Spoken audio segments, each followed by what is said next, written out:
Assalamualaikum warahmatullahi wabarakatuh. Di sini kami dari kelompok 3 akan mempresentasikan hasil PPT yang sudah kami buat mengenai single beam echo sounder, multi beam echo sounder, dan side scan sonar untuk memenuhi mata kuliah survei hidrografi dasar. Next, di sini ada anggota kelompok saya. Oke, yang pertama single beam echo sounder.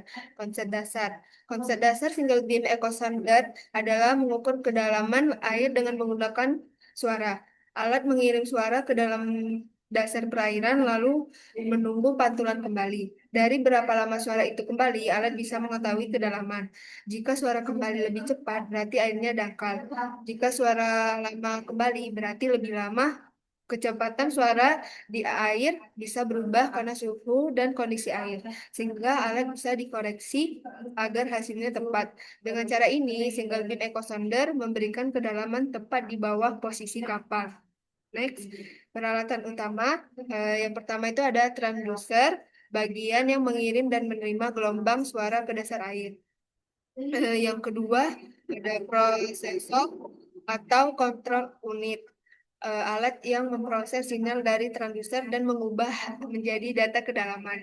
Yang ketiga ada GPS atau DGPS atau GNS Receiver, berfungsi untuk menentukan posisi kapal secara akurat saat pengukuran dilakukan.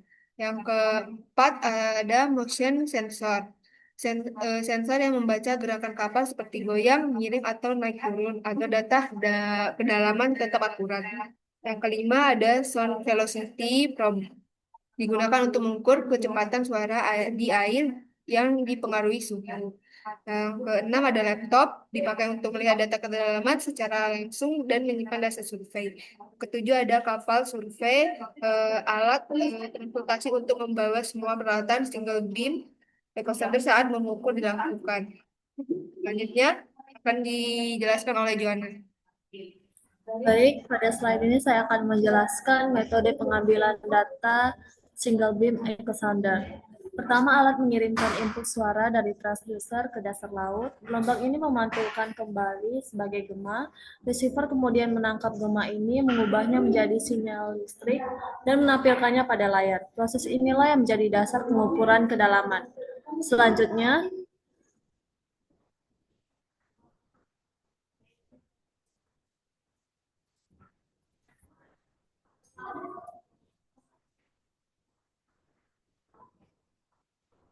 Selanjutnya, output data single beam echo sounder.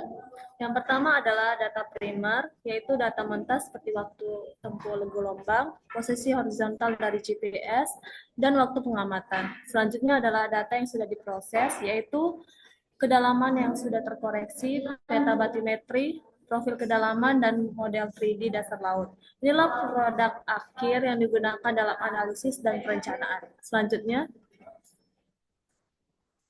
kelebihan dan kekurangan. Kelebihan yang pertama yaitu biaya lebih terjangkau, cocok untuk area kecil atau dangkal, pengoperasian mudah, dan kemampuan penetrasi. Kekurangannya yang pertama, cakupan area terbatas, kurang efisien untuk area luas, resolusi dan detail rendah, dan memerlukan banyak interpolasi. Selanjutnya akan dijelaskan oleh Irfan.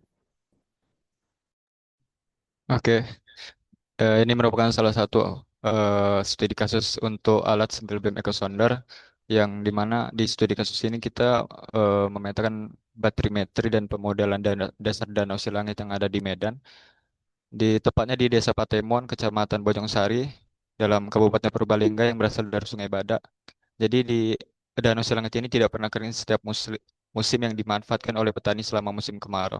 Kemudian dari tujuan penelitian ini melakukan pengukuran terpola untuk mendapatkan luas kapasitas danau, kontur sama topografi dasar danau. Kemudian next, selanjutnya kita akan ke alat yang kedua yaitu multi-beam echo sounder. Konsep dasar dari multi-beam echo sounder sendiri itu alat sonar yang mengirim banyak gelombang suara ke dasar laut. Pantulan suaranya itu dipakai untuk menghitung kedalaman dan bentuk dasar laut. Next. Selanjutnya ini ada beberapa peralatan utama untuk multi beam echo sounder. Yang pertama ada transducer yang sebagai alat pemancar dan penerima gelombang suara. Yang selanjutnya ada GPS. Kemudian ketiga ada motion sensor, IMO or MRU untuk mengukur gerakan kapal seperti roll pitch. Kemudian ada sound velocity sensor atau SVP untuk mengukur kecepatan suara. Kemudian yang kelima ada unit kontrol dan komputer.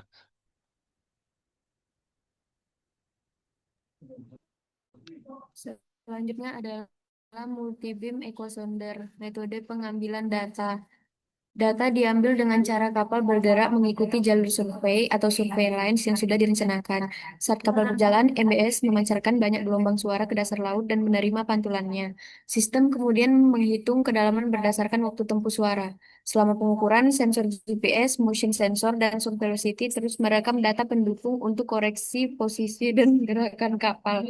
Setelah semua lintasan selesai, data dari MBS dan sensor lainnya digabungkan dan diproses untuk menghasilkan peta kedalaman yang akurat. Next. Berikut output datanya adalah yang pertama data kedalaman atau data batimetri. Data utama yang menunjukkan kedalaman dasar laut Z pada setiap titik yang diukur oleh ratusan beam multi-beam echo sounder dalam satu waktu. Selanjutnya ada data navigasi dan gerakan kapal. Data pendukung yang digunakan MBS untuk menghitung kedalaman secara akurat. Data ini memperbaiki posisi dan kemiringan alat saat pengukuran. Selanjutnya ada backscatter, data kekuatan pantulan suara yang kembali ke MBS setelah mengenai dasar laut, digunakan untuk mengidentifikasi jenis dan karakter permukaan dasar laut. Next.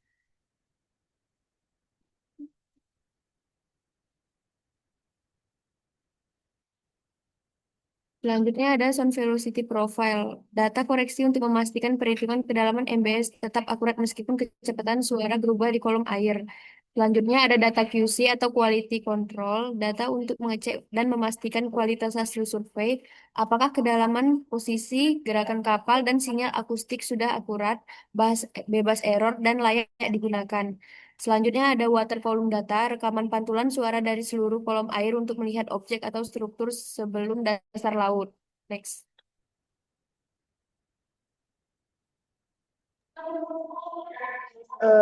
Selanjutnya menjelaskan mengenai kelebihan multi-beam echo sounder MBES punya cakupan sangat luas sehingga satu lintasan kapal sudah bisa memetakan area lebar.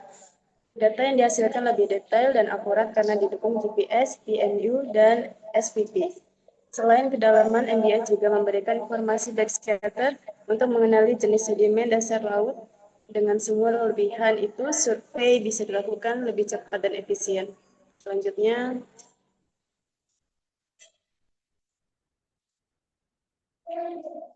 kekurangannya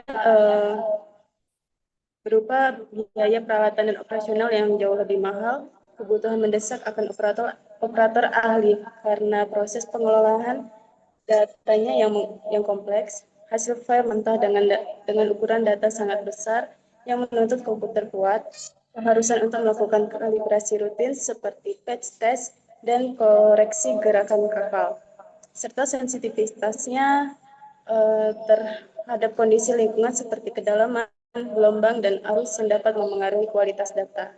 Selanjutnya, contoh kasus nyata.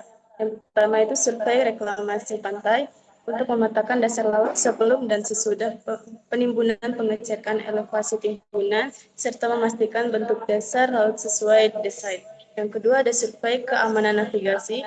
MBS dipakai untuk mendeteksi bahaya laut seperti batu, bingkai kapal, dan gundukan sedimen.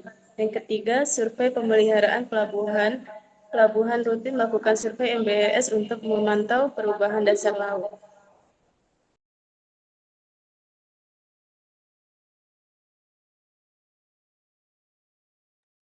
Selanjutnya, side scan sonar. Adapun konsep dasar dari side scan sonar yaitu pemanfaatan gelombang akustik yang dipancarkan secara lateral untuk memperoleh informasi mengenai karakteristik dasar perairan. Gelombang yang dipancarkan akan mengenai permukaan dasar laut maupun objek yang ada di atasnya. Kemudian dipantulkan kembali menuju penerima. Oke, next.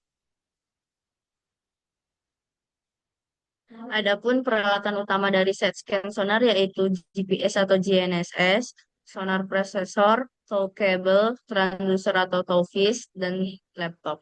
Oke, next.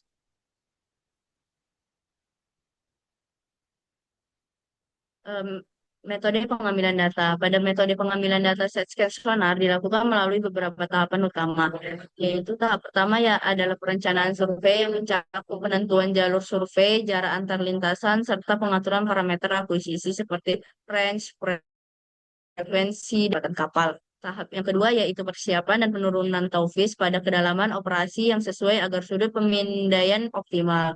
Selama akuisisi, kapal bergerak secara stabil mengikuti jalur survei yang telah ditetapkan. Sementara tauvis memancarkan gelombang akustik dan merekam pantulan dari dasar perairan. Seluruh data yang masuk dipantau secara real time untuk memastikan kualitas sinyal tetap konsisten.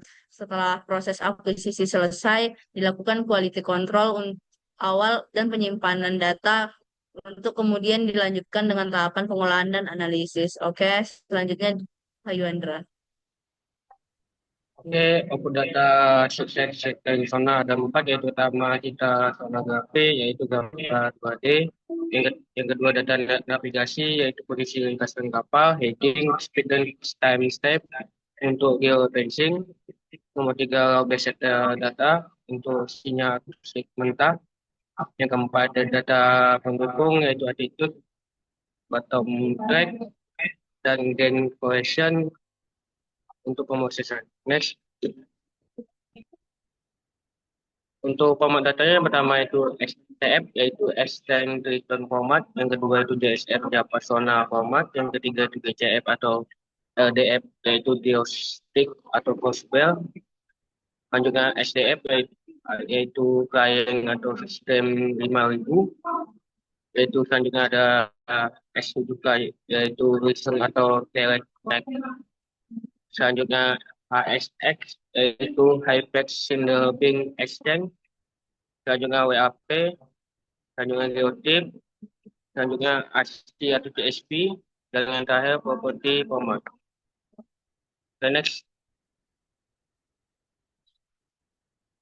kelebihan dan kekurangannya yaitu kelebihan cakupan area luas dan cepat melalui pemindahan samping, produksi kapal ideal untuk survei dasar laut besar.